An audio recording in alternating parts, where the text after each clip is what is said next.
bienvenidos. También bienvenidos a todos mis hermanos, hermanas, más allá de las fronteras, más allá de los límites de las naciones, reunidos y en comunión con los santos, en comunión con todos los que invocan el nombre de nuestro Señor Jesucristo. Vamos a iniciar entonces con esa alegría, con ese gozo, diciendo todos, en el nombre del Padre, del Hijo y del Espíritu Santo. Amén. Lectura del Santo Evangelio de nuestro Señor Jesucristo según San Marcos. Gloria a ti, Señor Jesús. Del capítulo 1, versículos 29 al 39.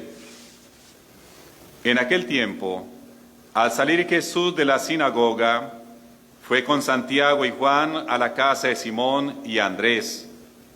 La suegra de Simón estaba en cama con fiebre, e inmediatamente le hablaron de ella. Él se acercó, la cogió de la mano y la levantó. Se le pasó la fiebre y se puso a servirles. Al anochecer, cuando se puso el sol, le llevaron todos los enfermos y endemoniados. La población entera se agolpeaba a la puerta. Curó a muchos enfermos de diversos males y expulsó muchos demonios. Y como los demonios lo conocían, no les permitía hablar. Se levantó de madrugada cuando todavía estaba muy oscuro. Se marchó a un lugar solitario y allí se puso a orar. Simón y sus compañeros fueron en su busca y al encontrarlo le dijeron: «Todo el mundo te busca». Él le responde: «Vámonos a otra parte, a las aldeas cercanas, para predicar también allí, que para eso he salido». Así recorrió toda Galilea, predicando en sus sinagogas y expulsando a los demonios. Esta es la palabra del Señor. Las palabras del Santo Evangelio perdonen nuestros pecados y nos den vida abundante en Jesucristo nuestro Señor. Amén. Mis amados hermanos, qué alegría estar una vez más reunidos en torno al altar del Señor, celebrando nuestra fe, nuestra esperanza, terminando esta primera semana del mes de febrero y abiertos a los planes que Dios tiene para todos y cada uno de nosotros. Creo que una de las lecciones más grandes que nos ha dado esta pandemia es que no sabemos qué va a pasar mañana. Siempre a veces pensamos que todo sigue un curso, una rutina, pero de pronto nos damos cuenta que todo puede cambiar en un abrir y cerrar de ojos y las cosas pueden ser diferentes. Quiero empezar con algo de actualidad. Voy a compartirles con este email que alguien me mandó por ahí. Doña Carmen, ¿cómo le va con el audífono nuevo que le puse? Muy bien, doctor. Ahora oigo estupendamente. ¿Y su familia qué dice? No les he dicho nada todavía, pero he cambiado el testamento 4 veces.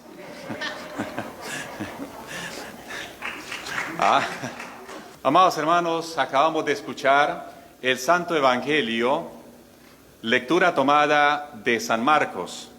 Y quiero decirles que el Evangelio de San Marcos es uno de los evangelios que, según los estudiosos, fue el primero que se escribió.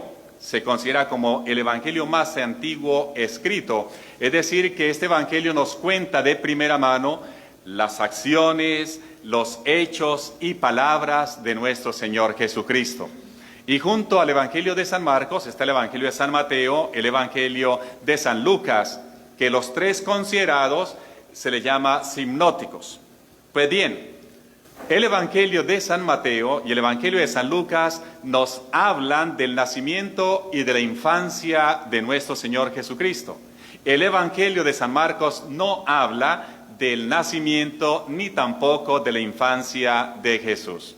El Evangelio de San Marcos empieza precisamente cuando su primer versículo dice: comienzo el Evangelio de nuestro Señor Jesucristo. Este es el comienzo del Evangelio de nuestro Señor Jesucristo, cumpliéndose lo que ya Dios había anunciado por boca del profeta Isaías. Enviaré a mi mensajero. Y al hablar de enviaré a mi mensajero, inmediatamente va la lente hacia Juan Bautista, que está en el desierto predicando y bautizando. Ahí empieza. Está Juan Bautista predicando, bautizando, y de pronto dice, viene Jesús de Galilea. O sea, ya no es niño, no es adolescente, ya tiene 30 años, y Jesús viene a donde está Juan Bautista para ser bautizado. El Evangelio de San Marcos dice que después de ser bautizado por Juan Bautista fue llevado al desierto. Y después entonces dice que Jesús vino a Galilea y empezó a predicar: el tiempo ha llegado, el reino de Dios está cerca, conviértanse y crean en el Evangelio. Así abre el ministerio público de nuestro Señor Jesucristo. El tiempo ha llegado, el reino de Dios está cerca, el reino de Dios ya está aquí. Conviértanse, dejen el mal y crean en el Evangelio. Versículo 14 y versículo 15 del primer capítulo de San Marcos. Y estos dos versículos se convierten como la base, como la columna vertebral de lo que viene sucediendo después de este anuncio. Porque el propósito de Jesús es instaurar el reino de Dios en este mundo. Y si hablamos de instaurar el reino de Dios en este mundo, quiere decir que Jesús quiere traer la soberanía, el gobierno de Dios sobre este mundo. ¿Por qué? Porque este mundo ha sido sometido al poder del diablo, al poder de las tinieblas. El príncipe de este mundo es el padre de toda mentira y es el diablo, dice Jesús. Ahora, cuando Jesús dice, el tiempo se le ha acabado, ahora viene el reino de Dios, entonces está indicando que una nueva era empieza. La era de empezar a conquistar todo territorio, todo terreno, todo sistema que el demonio está gobernando. Y aquí empieza entonces el plan de Jesús, el plan del Evangelio. Porque si hablamos de soberanía y dominio de Dios, quiere decir que como gobernante, Él trae una manera de gobernar. Y la primera que nos enseña es que el gobierno de Jesús se instaura a partir de la predicación del Santo Evangelio. ¿Qué significa Evangelio? ¿Qué significa Evangelio? Significa la buena nueva. Les voy a hacer aquí una pregunta a los que están presentes. ¿Qué significa California? ¿Qué significa California? Fornia viene de una palabra antigua que se llama forno, es un horno, y cal viene de calor, es decir, un lugar de mucho calor, California. Es un territorio, creo que algunos no lo sabían, ¿verdad? Ahora, si saben qué es California, ahora sabemos qué es el Evangelio. El Evangelio es la buena noticia de salvación. Es la proclamación de que el reino de Dios ha llegado, de que Jesús ahora trae un plan de gobierno, un plan para hacer posible que podamos vivir de acuerdo a los principios y a la manera y mente de Dios. El reino de Dios tiene que llegar a todos los sistemas. El Evangelio tiene que llegar y transformar toda mente. El Evangelio tiene que llegar a que toda rodilla se doble ante Cristo y toda lengua proclame que Jesucristo es Señor para gloria de Dios Padre. Y dice la palabra que Jesús viene del desierto, se hace bautizar, no tiene un congreso, no tiene unos diputados, no tiene un Sanedrín. Jesús tiene que empezar él solo. Ahora sí que con sus propias manos, él solo el primero, y empieza a hablar, empieza a predicar. Y ahí vienen 4 hermanos que se le unen a él. Pedro y Andrés, Santiago y Juan. Son los primeros discípulos que cuando Jesús iba por allí, por la orilla del mar, los llama a seguirlo.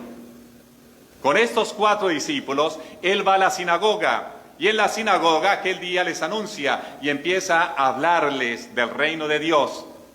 Y había allí una persona con mal espíritu. Y dice que lo liberó y la gente asombrada decía, ¿qué es esto? Esta es una nueva doctrina, esto es una nueva forma, porque nos enseña con autoridad y no como los escribas, que quizás lo hacían de memoria, lo hacían según el libro, pero Jesús venía reforzando lo que él decía, lo reforzaba con el obrar. Él guía por el ejemplo, no solamente por la palabra, por el ejemplo. Entonces él viene, en primer lugar, allí a la sinagoga. Y de hecho el Evangelio nos dice que lugar predilecto para él ir a hablar era la sinagoga. Pero en la sinagoga la gente a veces se vuelven como, ahora sí, conocemos esas ollas o esas sartenes de teflón. Escuchan, pero nada se les pega. Escuchan hablar del reino de Dios, que Dios nos ama, que ya llegó el reino, pero se escurre, no se les pega para nada. ¿Por qué dice el Evangelio que le prohibía a los espíritus que no dijeran nada? Porque él no quería hablar de los espíritus, que le dijeran, tú eres el Hijo de Dios, tú eres el Mesías. Los espíritus inmundos lo saben porque sienten la presencia de Dios, el Hijo de Dios presente. Pero la gente no lo siente. La gente está cerrada, la gente está ciega, la gente está sorda. Ven pero no miran, pero no ven y escuchan, pero no entienden. Pero aquellos que logran entender, dice, se maravillan y ven que ahora algo nuevo ha empezado, una nueva doctrina. Y esta es la manera como Dios está actuando. Va a la sinagoga. El Evangelio de Dios dice que al salir de la sinagoga, va con Santiago y Juan, van a la casa de Tomás y Andrés. Qué hermoso, ¿no? Es algo así como cuando nosotros salimos de la iglesia y decimos, bueno, ahora ya recibimos a Jesús, nos vamos a visitar a la tía, nos vamos a visitar al amigo, nos vamos a un restaurante, vamos a pasar una tarde juntos. Bonito eso, ¿no? Viendo a Jesús que sale de la sinagoga, se va ahí con Santiago y con Juan, dice que fueron a la casa de Pedro y Andrés. Y cuando llegan, hay una noticia que a veces pasa, ¿no? Señor, mira que la suegra de Pedro está enferma, está en cama. No nos dice cuánto tiempo, sino dice que estaba en cama y con fiebre. Dice que le hablan a Jesús de la situación, de la enfermedad de la suegra de Pedro. ¿Y qué hace Jesús? Yo hubiera dicho, esperemos un momentito, ¿no? Tomémonos primero una soda, un refresco y después vamos a ver qué tiene. Jesús inmediatamente va, les tiende la mano. Él dice, señora, levántate, ¿qué haces ahí en la cama? Dice que inmediatamente ella se levanta a escuchar la voz de Jesús, que le dice, levántate, y ¿qué hace aquella señora? Empieza a servirles. Es interesante este evangelio. Por cierto, en la Biblia menciona en varias ocasiones la suegra. En Deuteronomio menciona especialmente a los yernos, dicen, no se metan con la suegra, pero en sentido de amoroso. Tengan cuidado, respétenla porque es su mamá. Hay una historia muy interesante que es la historia de Ruth y la suegra. Y aquí encontramos la suegra de Pedro. Yo estaba preguntándome por qué este segundo milagro que encontramos en el Evangelio de San Marcos va con la suegra de Pedro. Porque uno de los sistemas que el Señor viene a sanar, instruir y poner el reino de los cielos es el sistema familiar. Es el sistema de los que hacemos parte de ese árbol, de esas relaciones familiares. Jesús habló en alguna ocasión de la enemistad que existe entre las nueras y las suegras, entre los hermanos, entre los hijos y los padres, las hijas y las madres. Y expresamente menciona esa relación que puede afectar y que afecta de hecho a algunas parejas, a algunos matrimonios. La suegra, cuando lo vemos aquí, tiene un lugar digno, un lugar de preeminencia, un lugar de autoridad. Porque además no es la suegra, simplemente es la abuela, ¿o no? El Evangelio no habla ni de la esposa de Pedro en ese momento, ni tampoco la de los hijos. De hecho, en ninguna parte del Evangelio habla de la esposa como tal o de los hijos. Pero se habla de la suegra, por la figura que tiene esa mujer, esa persona. A veces suegras que son despreciadas, detestadas, que viva mi suegra, pero bien lejos, como dicen algunos, esas enemistades. Pero Jesús viene a decir, hay que integrar, y la mejor manera que se tiene que integrar el sistema familiar es a través de sanar esas heridas, esas rupturas que hay para el servicio. Uno de los elementos del reino de los cielos, lo vamos a encontrar en el Evangelio, es el servicio. Quien quiera ser más importante en el reino de los cielos, que se haga el servidor de todos. Jesús te sana para servir. Jesús te libera para servir. Jesús te da vida para que sirvas y sirva en abundancia. Hay mucha gente que le pide a Dios, sáname, Señor, sácame de este mal. Señor, dame vida. Señor, todavía no quiero morir. Y Dios lo devuelve, da la vida. Pero siguen a veces peor que como estaban antes, egoístas, con odio, con rencores, con resentimiento, no les importa lo demás. Pero mientras estaban enfermos sí clamaban y hacían toda clase de promesas. No sabemos si aquella suegra hizo promesas, pero sí sabemos que el Señor, al escuchar hablar de ella y la situación, se acercó y le dice, levántate. Ella se levanta y empieza a servir. Este es uno de los pasajes más hermosos que encontramos en la Biblia, porque nos enseña cómo Jesús, que quiso tener una familia, uno de los lugares y sistemas que quiere sanar y mejorar para que este mundo cambie y el reino de Dios se establezca en la misma familia. Si ponemos atención por un momento, Pedro casado, su hermano Andrés casado, los otros dos que eran Santiago y Andrés casados. El Señor quiso llevar el evangelio a la familia, a los esposos, porque si una familia está bien estructurada, vamos a garantizar que los hijos entonces vengan bien y el sistema del reino de los cielos pueda funcionar. Con el tiempo, pues cambiamos la idea, preferimos mejor que los que son llamados como Pedro a servir, pues que mejor lejos de familia, lejos de mujer. ¿Sabían ustedes que San Pedro es considerado el primer papa casado? Aunque algún sacerdote dice que no, que ya para entonces, para aquel tiempo ya era viudo. Y yo me creo un problema porque digo, si era viudo, entonces la suegra ya pues no es suegra, ¿no? ¿O no? No sé, yo tengo un pequeño enredo ahí en eso. O sea, si muere la esposa de un marido, pues, ¿la suegra sigue siendo suegra o termina con el matrimonio? Porque ya dice que termina con la muerte. Bueno, eso lo dejamos para los estudiosos. Lo que quiero decirles es que primer papa San Pedro. Y según la historia, no me lo estoy inventando, 39 papas de los primeros prácticamente eran casados. Y ellos tuvieron hijos que son santos dentro de la iglesia. Entonces la iglesia de Cristo, la iglesia fundada sobre el Evangelio es una iglesia de la familia. La primera iglesia doméstica es la iglesia de Pedro. Y una de las personas que tenía una función muy importante allí de servicio era la suegra. Arriba las suegras, ahora sí. Porque una suegra, una abuela, realmente tiene un poder muy grande dentro de la familia.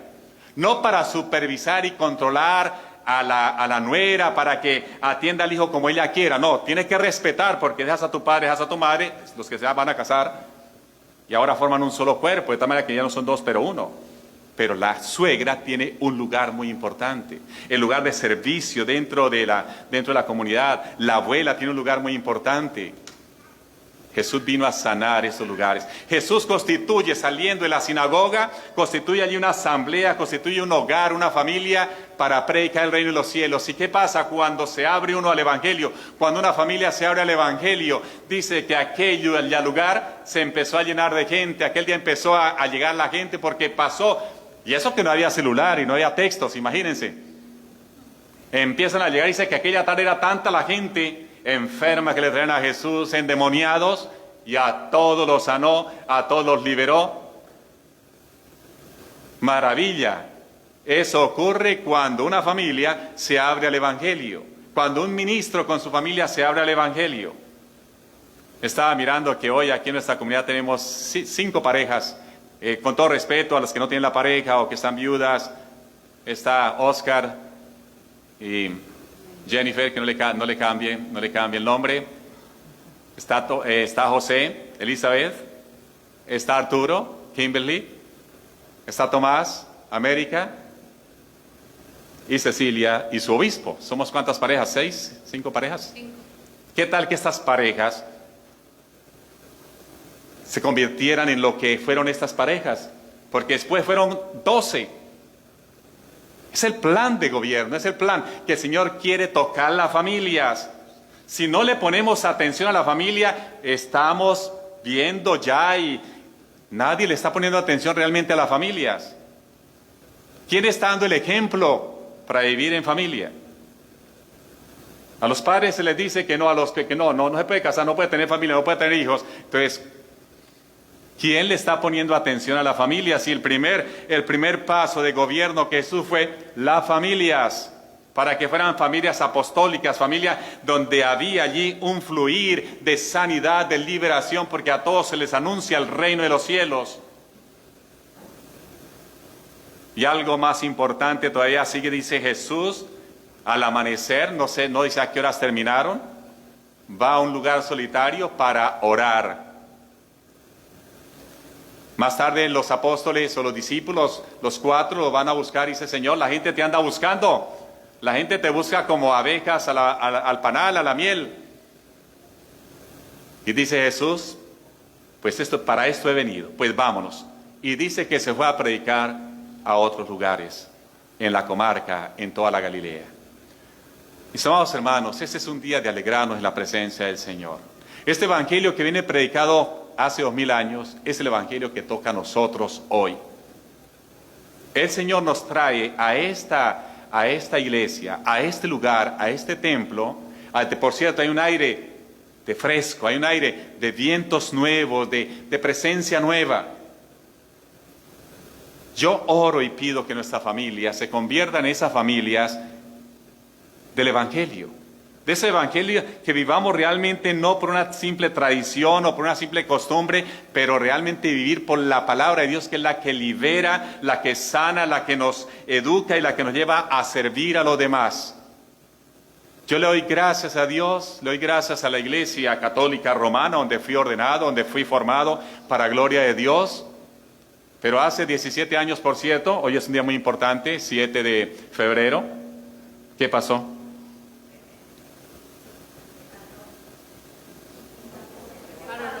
¿Qué pasó 7 de febrero de 2003? Estamos de aniversario. ¡Eso! Sí, señores.